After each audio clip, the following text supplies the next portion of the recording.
All right, Sisters fans, hope everyone is doing well. We are here to talk about Season 8, Episode 18, War to Roses. And this was pretty good. I gave it a solid 7 out of 10. It was originally going to get maybe like a, I don't know, no higher than a 5. But the Zach and Danny scene was truly the highlight for me. And for a lot of people, it truly felt like recapturing the friendship of these two from the earlier seasons, and it just makes you wish that Danny at some point will pop up in a future season of Zatima.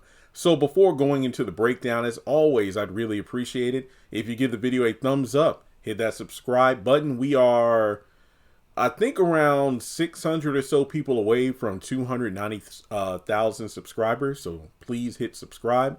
Follow me on social media and hit that bell icon and select all. That way you don't miss out whenever I post content on the channel. So we have a bit to discuss here. And let's start with everything pertaining to the airport. So Tony is telling Danny about the fact that you really screwed up. I mean, you slapped the coffee in Leonard's face. He's over there with HR right now. And there are going to be consequences. And, you know, it just felt like at this point, Danny is making light of the situation. And she's like, well, you can help me out, right? I mean, so you're my man. Yeah, you're the VP of the airport. So it's almost like Danny was giving Tony a bit of a little push or ultimatum where, so what? Are you going to be my man and defend me? Or are you going to be a VP and give me a reprimand me? And it's like, Danny, even though Leonard is a scumbag and he deserved a lot worse than coffee being thrown in his face for the things he was saying to you, you messed up, and you messed up bad because you're already on thin ice with HR. And like I said in another video, when you look back at that meeting, it really felt like Tony was the one in the hot seat because it was a question of was he utilizing his power as VP to manipulate the system to get Danny into the program after the deadline had passed. So now it's almost like you're asking Tony to use his position as VP to smooth things over to HR in order to prevent, her from getting some sort of massive consequence. If nothing else, maybe just a slap on the wrist. So it isn't just like a question of, okay, Tony, you either pick me or you pick the company. No, it's like now you're asking him to take his position, which he's already in trouble right now, and risk it all to help you out. This man got an ex-wife and 2 kids. I think we know where he's picking. So from there, Danny calls Fatima, and a lot of people were excited about this. I mean, shocked for one, because dang, I mean, you would think her go-to would be Sabrina, but no, she's calling Fatima about her current situation. Now, it could be due to one of a couple things. Like, number one, the last time Danny found herself in a similar position where she attacked another person was the Jonah situation. And she went to the law firm to talk with Andy, and Fatima swooped in and saved the day. So it kind of makes sense she would call Fatima. And on top of that, I don't really know if she's that familiar with Fatima's crash outs, but given the way they handle situations, they're very much alike. But I love that even though they're in the midst of a crisis themselves, Zach and Fatima, put everything on hold, heard out Danny, and as she explained, like, oh yeah, I did it in front of people. And, Tony's talking with HR right now, and they're going to figure things out. As soon as they got off the phone, Zach and Fatima talked about, the plan of action, because Fatima's like, I'm concerned about our girl. And this is in the midst of these two deciding what they're going to do about the Hayden and Tamara thing. Now, I did a full-on video talking about my distaste for Zach forgetting about the pregnancy and the fact that the writers yet again have him as a brainless meathead who's all about fighting rather than thinking of a more diplomatic approach. And it's just awful because then Fatima blatantly contradicts herself, because we yet again have proof from what I've been, well, as some people would say, yapping about the past few weeks, where this relationship is all on Fatima's terms, where she'll tell Zach, no, Zach, we can't do that. But then when she does the exact thing that Zach suggested, it's it's all good because it's a Fatima idea. So instead of going over to Hayden's and Tamara's to confront them with words to try to get them to slip up or incriminate themselves, Fatima's like, we gotta go check on Danny. And like, don't get me wrong, I feel for Danny, but these two have less than 24 hours. And Fatima, you've already wasted time going to that stupid sister circle meeting when you got 24 hours to find some sort of evidence. And my other video where I talked about, Fatima getting the call from Danny, I'm like, Watts said he's coming back in 24 hours, and if they don't have anything, he's going to arrest them. But how, though? Like, there's no... I mean, you had no grounds to arrest them before, so, okay, they don't come up with evidence. Whoop-de-doo. What are you going to do? Like, what can you legally arrest them for? That makes no sense whatsoever. So, yeah, I think, like, Zach was on the right track where it's like, look, we're not... This is like a horror movie where it's like, whoa, splitting up is not the right thing to do. So, you could say what you will, but Zach had his... Yet again, Zach had his priorities right, but Fatima decided to take the wheel. This is just like him revealing the murder suspect board to Watt, and then he got chewed out by Fatima. Yet again, he's like, okay, look, I don't trust... It's not that I don't trust you, baby. I don't like the idea of you and our precious cargo going over to a home of two potential attempted murder suspects. And I'm all for that. I'm all for that. That was a great observation. And he's like, look, Danny, I don't think she'll do anything. Yeah, she's been going through it, but why don't we tackle this one thing at a time? Me and you go over to Hayden and Tamara's first. And then once we're done there, then we'll go check on Danny. What was wrong with that idea? But she's like, no. How about you go check on Danny? I'll go to Tamara's house. And don't worry, I don't go anywhere unprepared, basically insinuating she has her gun. Yet again, if I were Zach, I would have been like, look, Danny's my girl. I'm worried about her too. Or if you want to switch it up, let's go over to Danny and check on her. Then go to Zach, Hayden and Tamara, because you reminded me of your precious cargo. So, and what did she say? No, Zach, I'm not letting you go over there by yourself because what, you need another felony so you're gone for 10, 15 plus years and all these kids you're going to leave behind?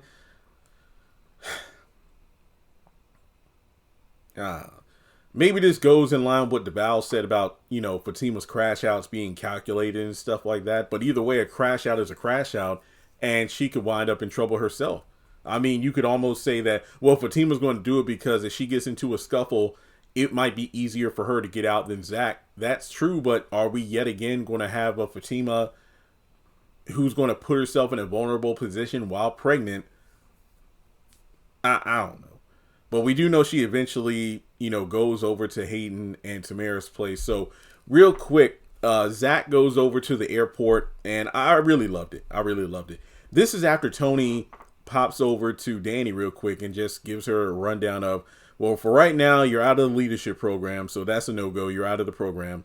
Danny's excited, but he's like, yeah, there are more consequences, so I'll keep my ear to the ground and let you know what's going on. So Danny is just God, please don't let me get fired. And then Zach shows up, and I just love, it's like, God, just show me a sign everything's going to be okay. And then that's when Zach shows up. And I really love this moment. It's like the brother and sister dynamic is in full effect. They're just sitting there, they're chatting, and they're just kind of reminiscing about when he used to work there. But, Danny explains what happened between, her and Leonard. And I just kept thinking to myself how differently things would have played out if Zach was there working with Danny during the Leonard saga, if you will. There's no way that Zach would allow his girl to get talked to like that. No way, no how. Now, from there, she's worried about losing a job. And it's like, so if I do, I can stay in your guest room, right? It's like all the times I'll let you stay on the couch. And Zach's like, no, don't worry about it. We got you. So he gets up to leave. And I like that moment. It was great. But unfortunately, Tony eventually comes back and says that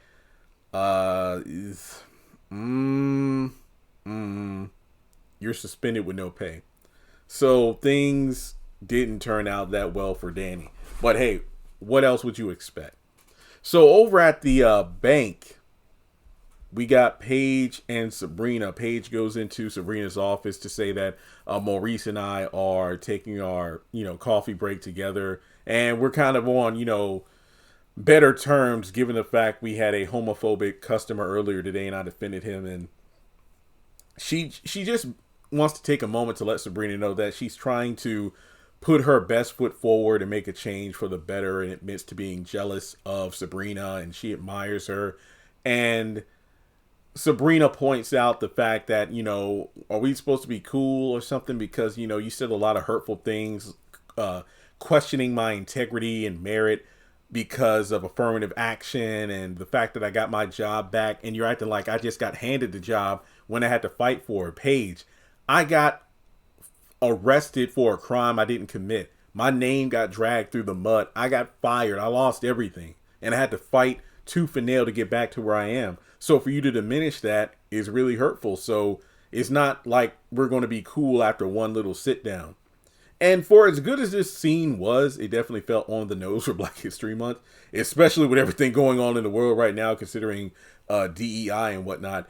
But someone pointed out, I think it was during the Twitter spaces I had on yesterday, that what made the scene kind of cringe is the fact that Sabrina can tell Paige all this stuff about how hurtful what she said was to her.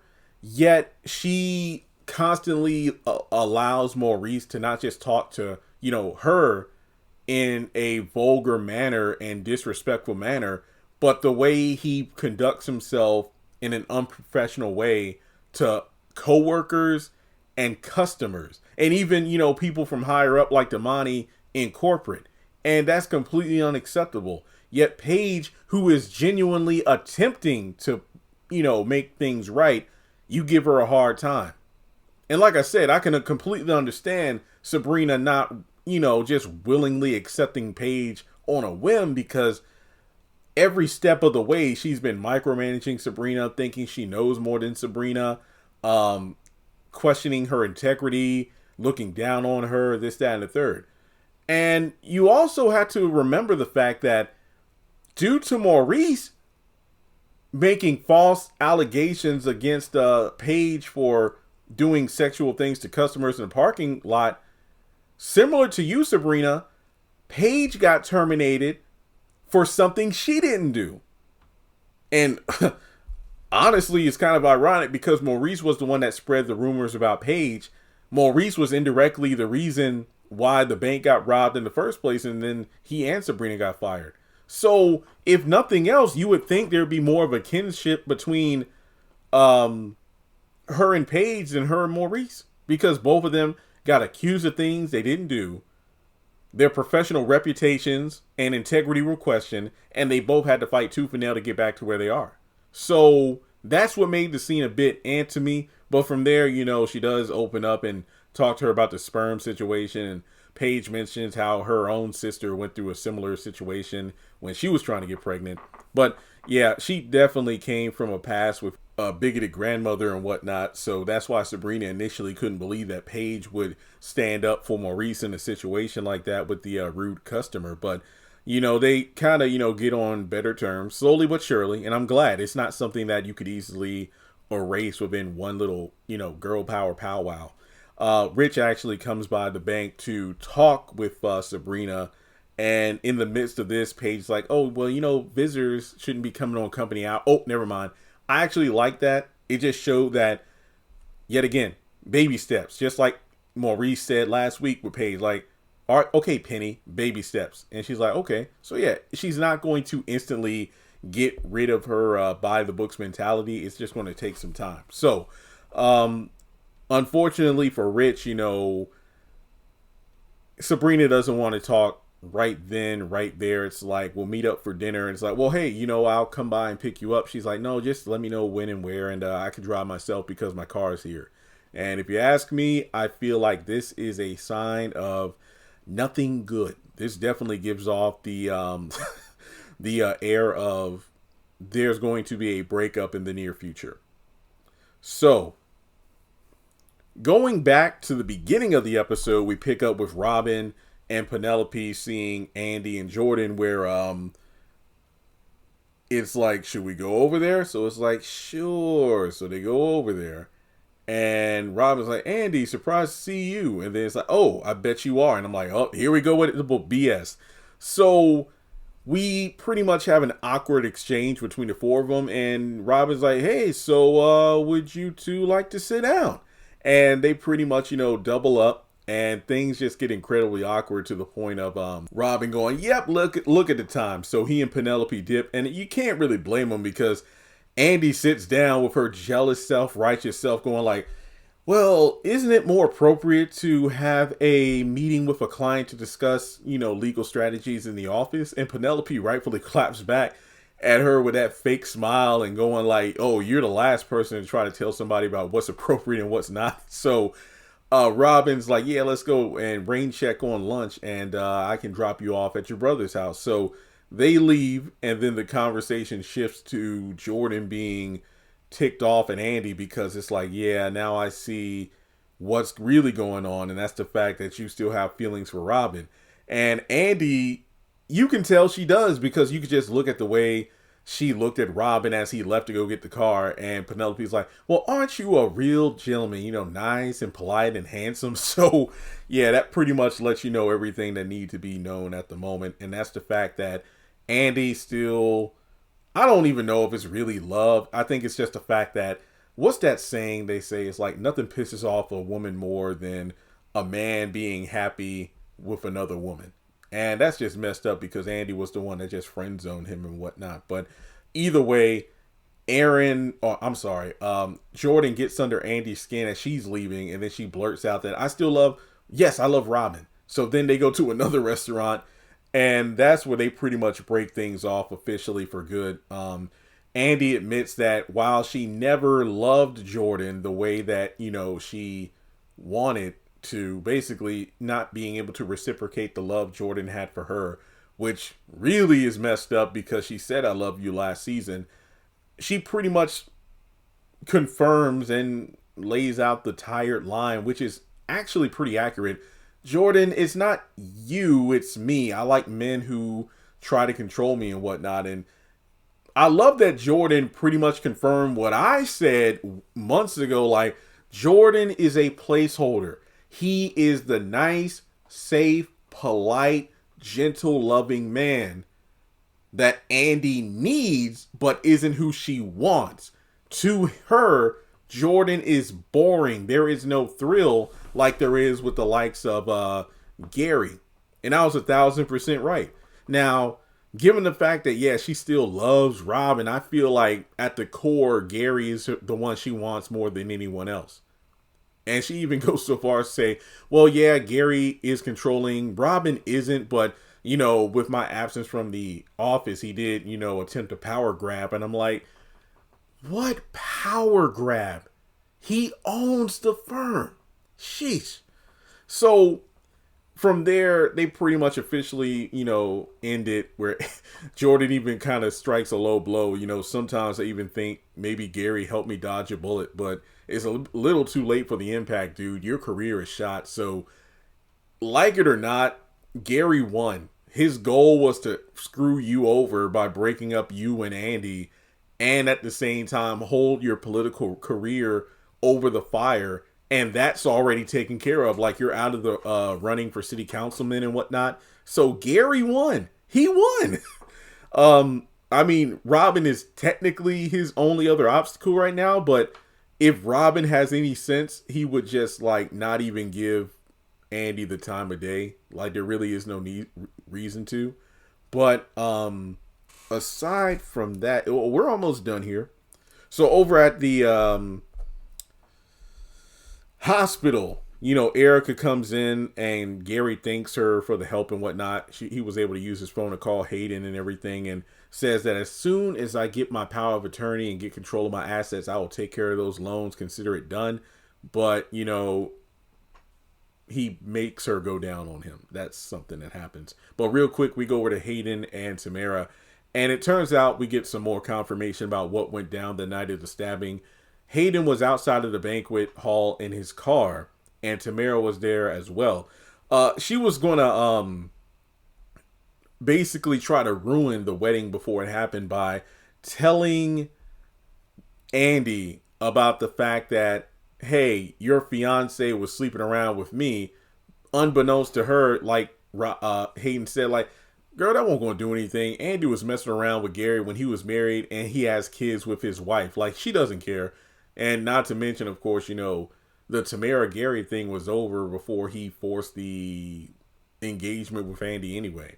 Now, from there, it's all about payback. Like, that's why you did it. You did it for payback. So Hayden gets a voicemail from Gary about asking for his help. So he gets up to go leave. And Tamara's like, well, why are you doing this? Well, Hayden is like, well, his memory's jacked up. So I want to make sure I'm on his good side, because what if he tries to like misremember something, and next thing you know, me and you are on the hot seat with the feds.